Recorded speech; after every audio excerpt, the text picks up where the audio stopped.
Hello there, hi, welcome back to Adventures in Music with me, Jim, where we listen to, talk about and do all sorts of things music-y. The week is flying by. We're up to Thursday. I cannot believe it's a week since I went away to download. I've just about come back down to earth. I've recovered, almost. I think now is about as good a time as any to do my download. So my review of the festival, how it was, what we got up to, all that jazz. So that is what we shall do. It started off just getting all my stuff together. I met up with my friends. Someone came on the train, one came by car. We got to the campsite. We stayed in Metal Forest, which was very lovely. Then first evening on Thursday night, not part of the festival proper, we went to the, I think it's like a stackyard in the farm. They had a band playing that kind of just thought they were Led Zeppelin. They were very good, but they were only about 19. So the future is looking bright. So Friday, the arena opened. We got in there. It's as big as ever. The first time I ever went there, I just could not believe how big the space was. But you kind of get used to it. But, 75,000 people in a field with multiple stages, multiple bars, lots of stuff happening. It's all a bit of a it messes with your head a little bit. You just can't quite get over how big it is and how much there is to do. A lot of walking involved.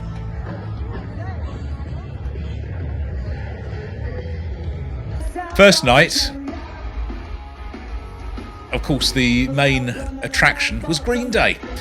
And I have to say, there are detractors out there. They did not disappoint. They started off with American Idiot. I mean, where the hell do you go from here? But it was banger after banger after banger. I just could not believe the quality of their set and how good they sounded. It was absolutely fantastic. I can't get over how good the sound was, considering the location, how big it was outside. It was just brilliant, so pristine. They've got this really down to a T. They've got it done very, very well.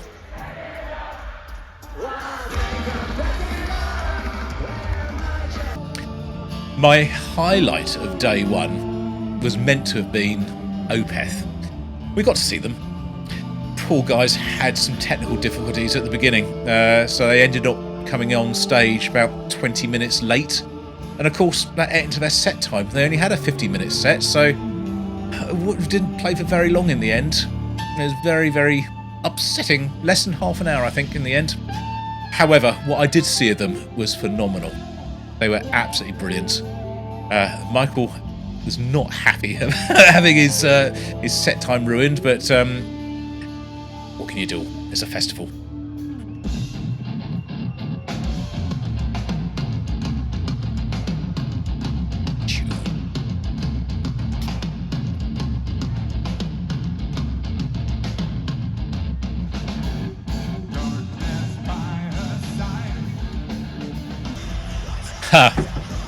Went to see a band called Gore. Didn't really know who they were, what was going on. Suddenly realised I was right in the middle of a mosh pit. I had not intended this, so I managed to sort of pull myself out of it. Got a little bit of photography of it. Of course, at a festival, you need to launch yourself into it in full pelt, don't you?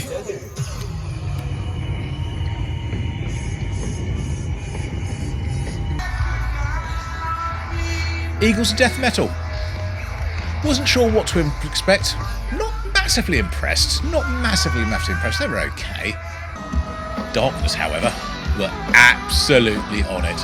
What a band. I've lost track of what day we're on, I don't know what I was videoing, who I was videoing. A lot of the bands we went to see, I forgot to video at all. It just sort of all became a bit of a blur. But the Darkness was so good. They always are. Always are. Seen them a few times now. Such a fun band.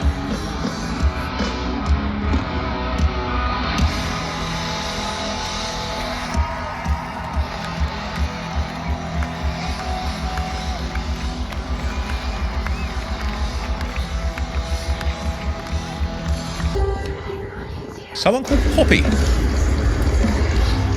Wasn't entirely sure what this was all about. So she started off allegedly as a pop artist, and then just did a full pivot into extreme metal. Another band don't know anything about, saw called Currents, quite fun.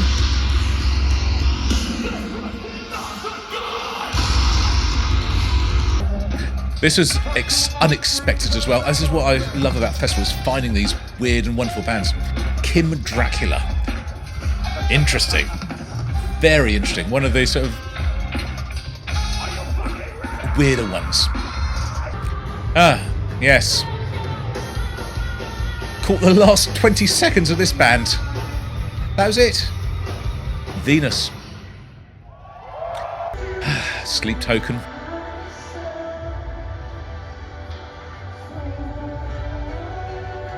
I was there for a bit. Good thing is, the bars were very empty.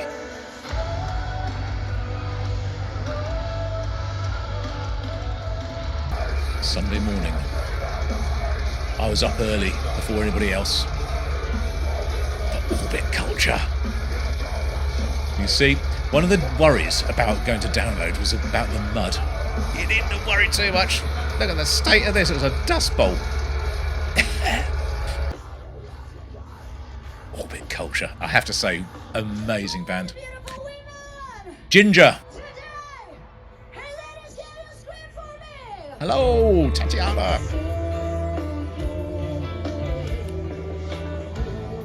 The song that everyone was waiting for. The song that launched 1,000 reaction channels.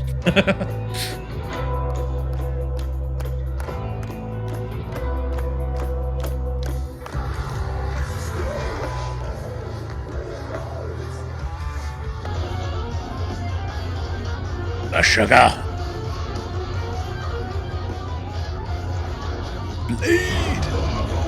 Oh, look at the dust again. It's ridiculous. I am so glad to have seen this band. They are fantastic. Absolutely fantastic. We go from the ridiculous to the sublime. Always good fun. Bit of Steel Panther.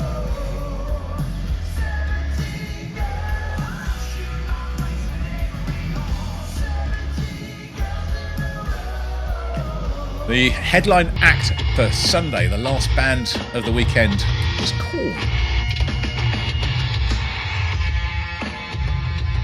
Saw quite a bit of the set.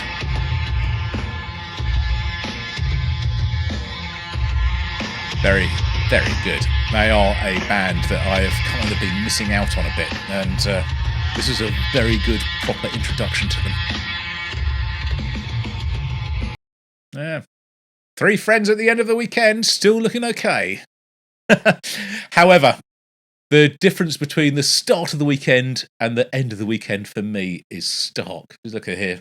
Looking all good, all right, ready to go, fresh face, happy to have some beer, going at it. Full tilt. A broken band. But I'm ready to do it again. I'm ready to do it again. That's it. There's a lot of bands that I saw that I didn't take videos of. A lot of stuff I did that I just lost track of. But for 3 full days of music, 4 if you include the Thursday as well. Didn't have that much music, but it was part of the experience. I cannot tell you how fun it is. It's a great thing to do. Absolutely loved it, and hopefully be back again another year. But yeah, all in all, just a wonderful, wonderful experience. But the great thing about festivals is that if it's a familiar one, the one you've been to before, you kind of know the vibe, you know the people, you know the sort of people you're going to be bumping into, what the lay of the land is to find your way around. It's just like going home. And it doesn't matter really what the bands are that are playing. It really doesn't matter, because they're always going to be at least good, if not brilliant. There'll be some which are not to your taste. That's fine, because we're humans, aren't we? There's lots of bars in the meantime you can go and have a drink at, and go and find another band. The only drawback, I think, to having some of the headline bands, not a drawback to having the headline bands, but a drawback to how they plan it, is that on the big stage, when their headline bands are on, there's nothing else to watch. Everything else is finished. So you either have to watch the headline band or go back to your tent or go to the bar. So it's if something is not entirely to your taste, and it happened, then your options are somewhat limited. But the beer is good and the chat to your mates is good. So all in all, not a problem. Anyway, there we go. I'll see you all on the next video, whenever and whatever that is. And until then, this is Jim. Over and out.